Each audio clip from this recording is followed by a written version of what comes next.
Olá pessoal, estamos mais uma vez com vocês em mais um podcast Home Church aqui da comunidade Cristo Redentor, e neste momento nós queremos falar sobre um assunto muito importante, Setembro Amarelo. Certamente você já ouviu falar sobre ele e da importância também deste assunto, de ele ser tratado aqui entre nós.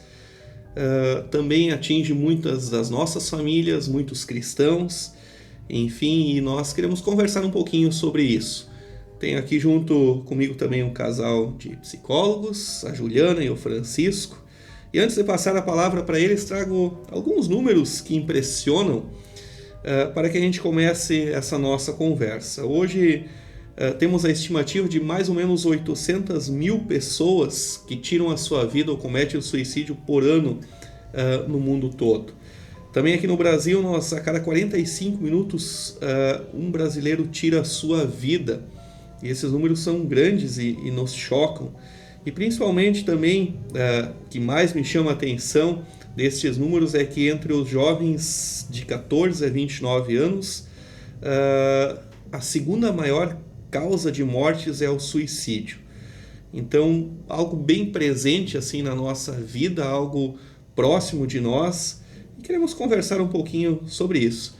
Então, também abro espaço para a apresentação pessoal de vocês. Eu conheço tanto o Francisco como a Juliana, também membros aqui da comunidade, pessoas conhecidas. Se apresente para nós, ambos, e tragam também a sua saudação inicial. Então, boa noite, né? Na verdade, a gente está gravando aqui numa noite. Mas então, olá pessoal, né? Não sei em que momento do dia vocês estão ouvindo esse podcast, mas meu nome é Francisco, sou psicólogo e estou feliz de poder estar aqui conversando com vocês hoje sobre esse tema tão importante, a convite do pastor André. Muito obrigado pelo convite, pastor. Pode falar aí, Juliana. Então o meu nome é Juliana, eu sou estudante de psicologia, membro aqui da comunidade Cristo Redentor também. E é um prazer, né, ter esse convite aqui do pastor para falar sobre esse assunto tão importante e também saber que existe essa abertura, né, do pessoal para ouvir e discutir sobre isso. Beleza, então, para a gente começar a falar sobre o assunto, como é que a gente pode identificar ou prevenir, enfim, o suicídio? Uma pessoa leiga como eu, como ela pode identificar algum indício de que alguém esteja passando por algum momento assim que possa vir a cometer o suicídio? Então, né, de acordo com a tua pergunta, né, a gente pode separar, né, em duas frentes, assim. Uma questão seria identificar, né, sinais de suicídio, e a outra seria como prevenir o suicídio. E a gente, para falar sobre suicídio, né, a gente antes tem que falar sobre alguns outros conceitos, assim.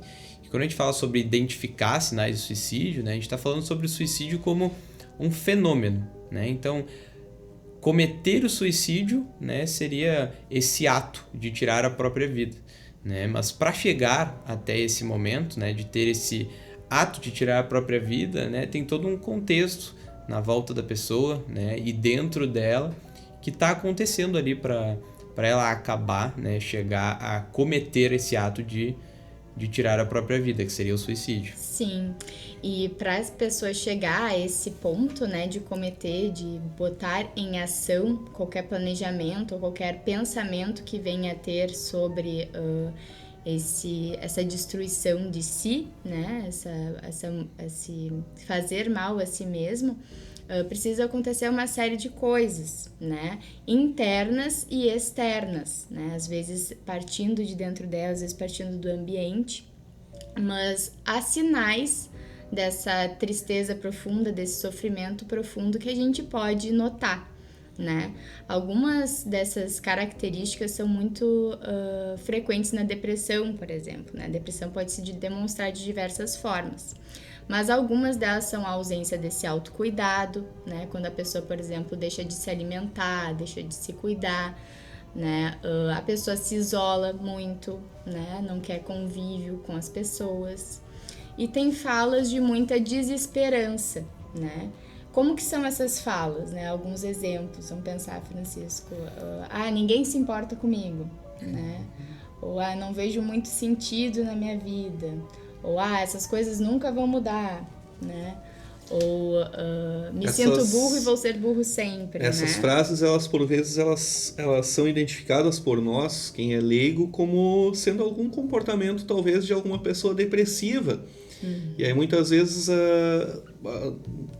a pessoa leiga diz assim, não, mas ele está entrando numa depressão, e aí às vezes a gente confunde esses sinais, e bem lembrados, assim como é importante a gente observar. Eu observei alguns aqui que tu falaste, Juliana, e que pode seguir falando também, isolamento, enfim, se afastar das coisas, uma desesperança, isso a gente tem visto tanto hoje, né, próximo da gente, então, muito bacana, assim. Tem mais alguma coisa que tu gostaria de acrescentar, algum outro sinal que a gente possa identificar, assim, aos nossos olhos, de uma forma imediata, assim? Sim, também a questão dos avisos, né? De dizer que vai fazer algo contra a própria vida, ou, por exemplo, muito frequente em adolescentes, né? E por isso assusta tanto esse número, mas é bem frequente nessa época da vida, nessa época de tantas mudanças na vida, né? A mutilação, por exemplo, que às vezes é vista como vitimismo, para chamar atenção, né?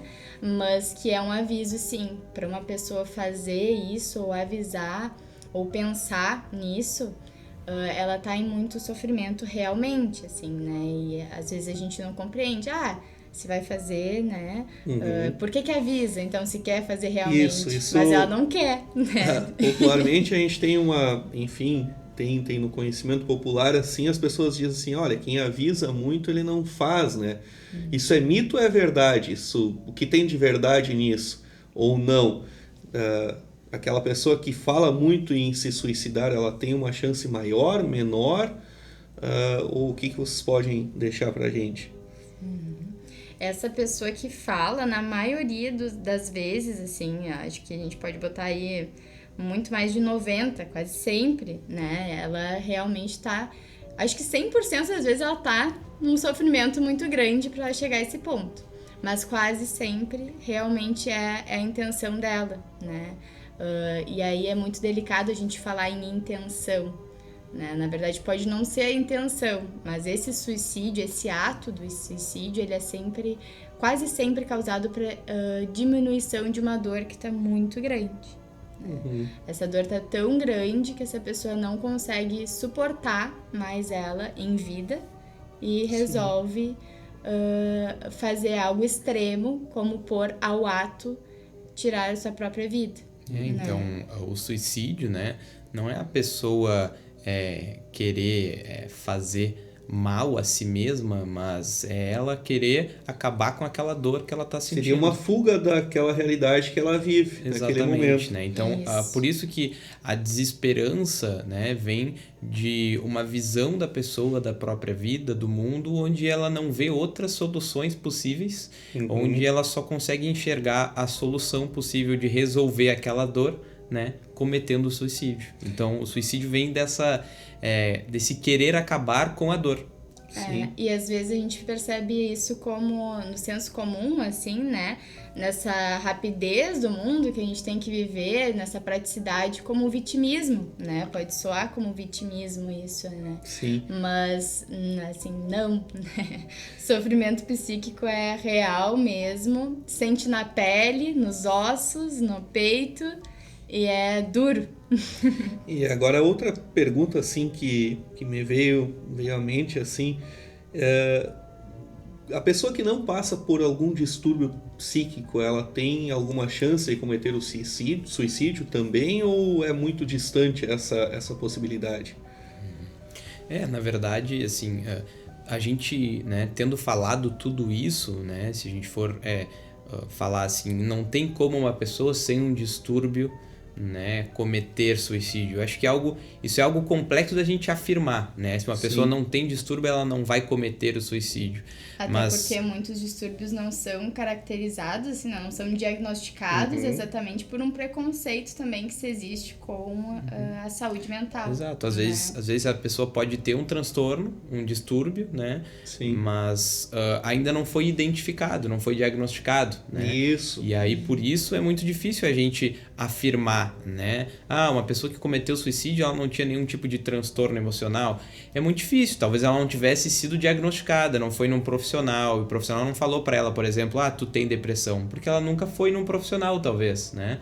Mas talvez se ela fosse, ela poderia ser diagnosticada com algum transtorno emocional, porque como a gente falou, né, para a pessoa chegar nesse nível de tirar a própria vida, né, ela precisa querer acabar com a própria dor, né? Então, se tu quer acabar com a própria dor e tu só vê isso como solução, né, então a chance de que tu esteja passando por um transtorno emocional, ela é muito grande, né? Sim, e acho importante também frisar, né, de que situações de suicídio também podem acontecer em situações muito estressantes, né?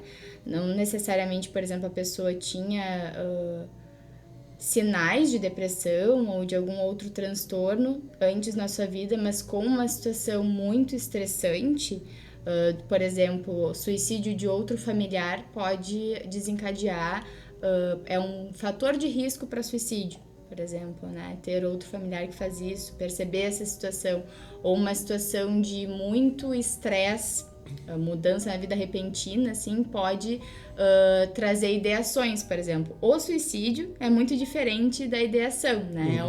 São vários passos da ideação para o suicídio. E se tiver essa ideação, por favor, peça ajuda para que não se chegue, né, aos próximos passos. Mas essa ideação pode acontecer em diversos momentos da vida. Então, a ideação, né, e até chegar no suicídio é um processo, né? E a ideação quer dizer ter a ideia de cometer o suicídio, a ideia de tirar a própria vida. Então, é ter o pensamento sobre isso, né? E depois do pensamento, até quando a gente vai avaliar, né, o risco de uma pessoa e cometer o suicídio, né, tu vai avaliar se ela tem ideia de tirar a própria vida, se ela fez algum planejamento já de como que ela faria isso, né? Se ela já pensou em qual arma ela iria usar, né? Em que momento ela faria isso, como que ela construiria, né, o ambiente para poder tirar a própria vida, né? Até ela pensar sobre esse planejamento, né? Estar segura de que ele vai funcionar, né? E aí sim tirar a própria vida. Mas outras questões também, né, sobre isso, outros fatores, né? A pessoa, por exemplo, ter acesso a isso quando a pessoa fala, né? Mas aí já passa para o como ajudar essas pessoas também, isso, né? Uma coisa bem importante, assim, que vocês frisaram bem, normalmente uma pessoa leiga no assunto, assim como eu sou, a gente logo tenta identificar assim, não, mas a pessoa cometeu o suicídio porque ela tem algum problema anterior.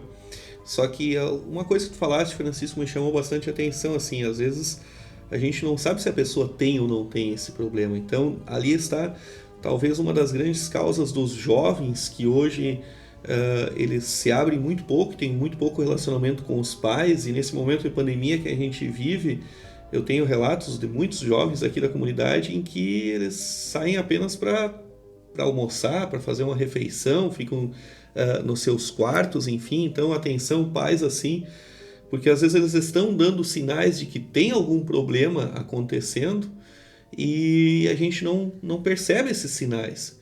E aí, quando chega lá no limite do suicídio, que seria o último passo, essa última fuga, digamos assim, de uma realidade, a gente, diante dessa tragédia, a gente diz assim, poxa, mas ele nunca deu sinais. Não, os sinais sempre estão presentes, né? A gente, às vezes, que não identifica eles, né? Então, muito, muito bacana, assim.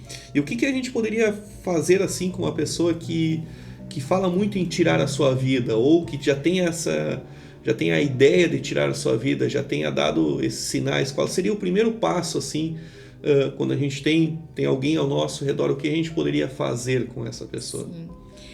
Perceber esses sinais já é uma tarefa bem difícil, né? Na psicologia a gente fala, assim, inclusive, sobre abrir os ouvidos, né, para essas coisas. Esses temas, a tristeza, às vezes é uma coisa que a gente não está preparado para ouvir ou não quer ouvir, principalmente nesse mundo que a gente vive, contemporâneo. A gente não dá espaço para essa inutilidade, né, para essa tristeza, para o momento de ficar triste, né? Então, abrir os ouvidos para essas questões tabus é o primeiro passo, né? E depois, para ajudar, então, abra ainda mais esses ouvidos, explore, escute, né? E acolha. É sempre isso que a gente pensa, assim, né? A gente toma um susto de primeira, né? Não é fácil, ninguém se sente confortável, né, de ouvir isso. Mas é um exercício, assim. E quando essa pessoa sinalizar, então, primeiro pergunta como ela tá, né? Escuta isso, tenta não julgar, né? Tenta compreender que se ela chegou nesse ponto, ela tá realmente em um sofrimento muito grande. E procura um profissional, né? Porque sem informação, realmente, a gente pode dar esses primeiros passos, mas essa pessoa precisa de uma ajuda profissional. Nesse momento é algo que é importante a gente falar, né? Que se a pessoa ela chega a tentar ter uma tentativa de suicídio ou se ela tá falando que vai tirar a própria vida, ela deu um sinal muito específico, né, e tá realmente em risco, né, ela não tá em controle sobre a vida, ela não consegue ter controle sobre a própria vida. Então, sim, nesse momento, né, a gente pode e deve, né, obrigar essa pessoa a ir num profissional, ou tu pode, tu mesmo, né, nesse momento, tomar o controle da vida daquela pessoa para poder ajudar ela, né, porque ela não está em condições de ter o controle sobre o próprio comportamento. Então, no comportamento de tirar a própria vida, né, e ela não consegue ter controle sobre os seus comportamentos. Mas acho importante frisar também que nessa situação é a situação de uma tentativa, né? Realmente, assim, quando a pessoa tenta, quando já tá tarde demais, já houve essa tentativa de obrigar. Porque às vezes se tem um grande preconceito sobre essa ideação, né? Porque as pessoas têm medo desse sentimento de tristeza, né? E às vezes acabam fugindo disso, acabam fugindo de um profissional, acabam fugindo de explorar isso, de estudar isso em si, né? Quando na verdade se precisa se olhar para isso, né? Para essa tristeza que está habitando aí. E a verdade é que a maioria das pessoas em algum momento da vida vão pensar sobre tirar a própria vida, sobre essa possibilidade, né? É uma coisa, porque pensamento é uma coisa que todo mundo está com pensamentos passando pela sua cabeça, né? E não quer dizer que aquele pensamento tenha muita vá se transformar em um comportamento, né? Porque a gente pode pensar qualquer tipo de coisa dentro da nossa cabeça. Mas fazer é diferente, né? E por isso é tão importante que se escute, né? Porque um fator de proteção para o suicídio é ter essa rede de apoio, por exemplo, né? E essa rede de apoio nada mais muito mais mas também é essa pessoa que escuta, né? Esse é o primeiro passo, assim. A pessoa que está nesse sofrimento extremo, muitas vezes ela não quer uma solução, né? Ela não quer que tu solucione isso, ela quer que tu escute. Porque ela provavelmente ela não vai ter solução para isso. Exato. Ela não vai imaginar que você tem uma solução. É um problema químico, né? Isso. E uma das coisas que sempre nos chama a atenção quando nós falamos em problemas psicológicos, em distúrbios, enfim, é aquela pergunta: e o cristão, ele tem a possibilidade, enquanto cristão, de passar por esses momentos de dificuldade? Juliana e Francisco, vocês que também são pessoas cristãs, enfim, o que vocês poderiam deixar para nós assim? Cristão, afinal de contas, ele pode pensar ou não em suicídio? Essa é uma pergunta bastante complexa, mas muito boa, né? Porque existe um tabu muito grande, né, em torno de ter problemas emocionais e ao mesmo tempo, né, tu ser cristão, né? Então, como se problemas emocionais fosse ter a falta de Deus, né? Então, o cometer suicídio, né, ele vem, como a Juliana falou, principalmente de uma desesperança, né, de não ver solução sobre a própria vida. Mas a gente também falou que isso vem, né, de um processo onde a pessoa está diante de transtornos emocionais, né, como a depressão.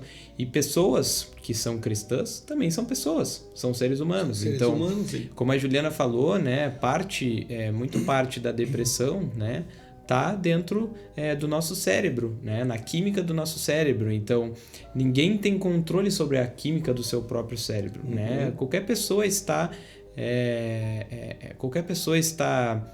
disposta, né?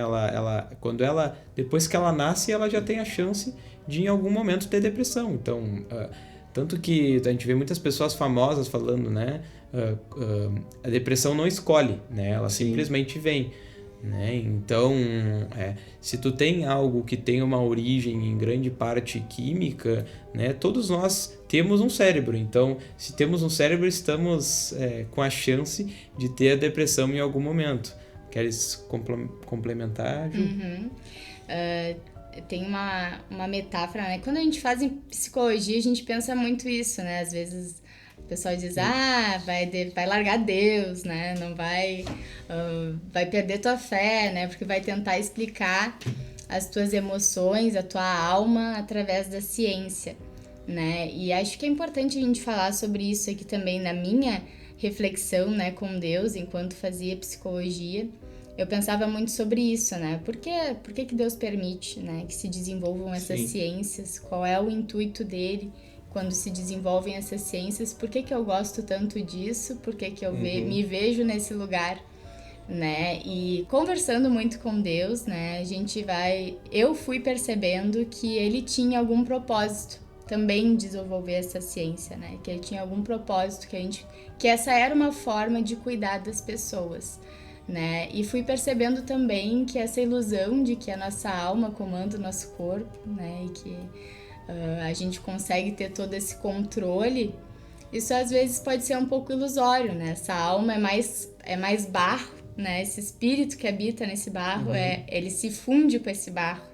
Corpo, ele também demanda essas emoções, e Deus, ele compreende tão bem essas nossas emoções, essas nossas falhas, que ele nos manda profissionais para cuidar disso, né? Muito bacana a resposta de vocês, porque são muitas as vezes que pessoas perguntam isso para nós, pastores, se essas ciências estão à nossa disposição, é porque certamente Deus as criou e Deus as colocou à nossa disposição para que a gente use elas.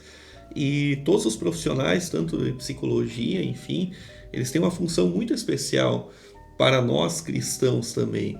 É algo bem diferente, como o Francisco colocou, algo químico, um processo químico que acontece no nosso corpo, e a nossa relação com Deus.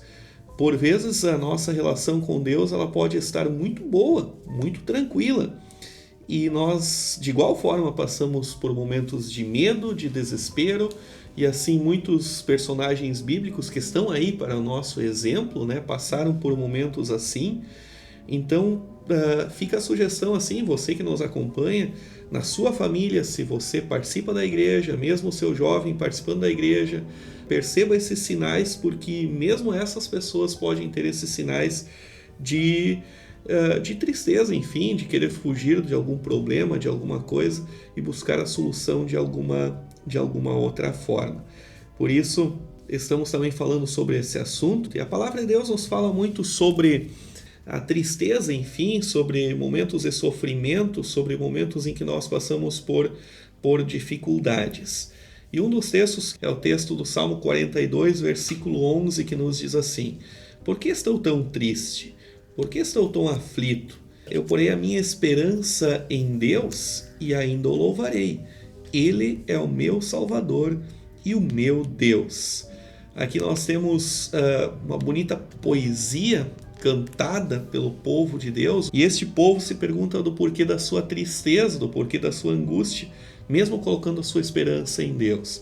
Temos também a certeza de que nós temos um Deus que não poupou nem a vida ao seu Filho, e talvez um dos versículos mais conhecidos que nos fala sobre isso é o versículo de João 3,16, onde diz que Deus amou o mundo tanto que deu o seu Filho à morte para todo aquele que nele crê não pereça, mas tenha a vida eterna.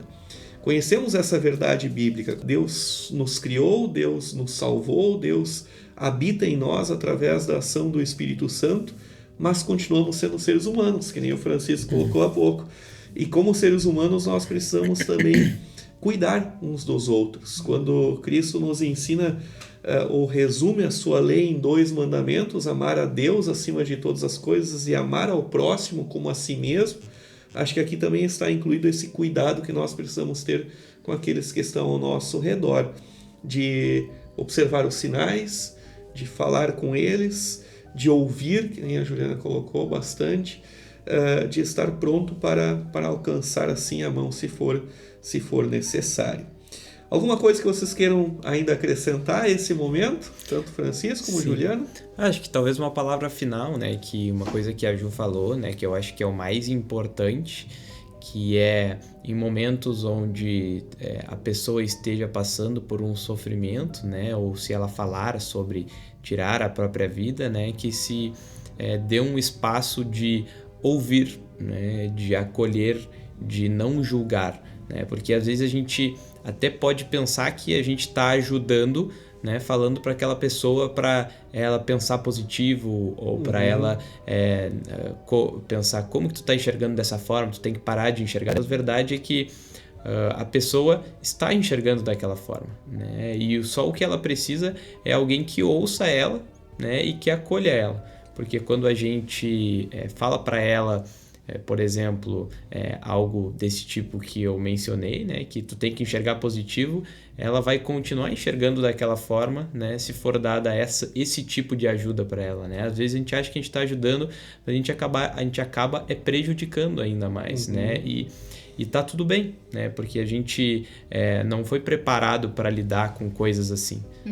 E acho que posso finalizar assim também com relação a isso. Assim, às vezes a gente tem todo um contexto de culpabilização, né, em torno dos transtornos mentais, né, da depressão, do suicídio, né, do tipo, fiz tudo pela fulana, né, mas mesmo assim se sente triste, né. Às vezes a nossa intenção é boa, né, mas a gente é errante, somos pessoas errantes, seres humanos.